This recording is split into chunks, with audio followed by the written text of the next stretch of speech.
Hello guys, ഇതെന്താ നിങ്ങൾക്ക് മനസ്സിലായോ?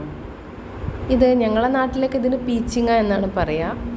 വേറെ എന്തെങ്കിലും പേരിൽ അറിയപ്പെടുന്നുണ്ടെങ്കിൽ നിങ്ങൾ താഴെ കമൻറ്റ് ചെയ്യും കേട്ടോ. അപ്പോൾ ഇത് വീട്ടിലുണ്ടായിട്ടുള്ള പീച്ചിങ്ങയാണ്.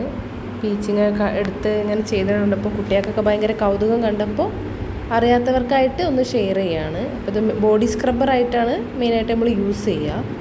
അപ്പോൾ നല്ല ഉണങ്ങിയതിന് ശേഷമാണ് നമ്മൾ ഉപയോഗിക്കുക. ഉണങ്ങിയ പീച്ചിങ് എടുത്തിട്ട് അതിൻ്റെ തൊലിയെല്ലാം അതുപോലെ കളഞ്ഞെടുക്കും. എന്നിട്ട് അതിൻ്റെ ഉള്ളിലുള്ള ഈ നാര് പോലത്തെ ഇത് ഉപയോഗിച്ചിട്ടാണ് ബോഡി സ്ക്രബ്ബറായിട്ട് ഉപയോഗിക്കുന്നത്. പിന്നെ ഇതിനകത്ത് ഒരുപാട് സീഡ്സ് ഉണ്ടാവും. ആ സീഡ്സ് നമ്മൾ ഒഴിവാക്കിയെടുക്കണം.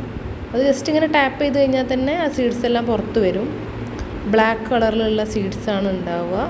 ഏകദേശം നമ്മുടെ തണ്ണിമത്തൻ്റെ കുരു പോലെയൊക്കെയുള്ള അതുപോലത്തെ ഒരു സീഡ്സാണ്. അതിനേക്കാളും കുറച്ചും കൂടെ വലിയ സൈസിലാണ് സീഡ്സ് ഉണ്ടാവുക. അതെല്ലാം നമ്മൾ ഒഴിവാക്കി എടുത്തിട്ട് നമ്മളിത് സ്ക്രബ്ബറായിട്ട് ഉപയോഗിക്കും. അപ്പോൾ ഇതുവരെ കാണാത്തവരൊക്കെ ഒന്ന് കമൻറ്റ് ചെയ്യുക.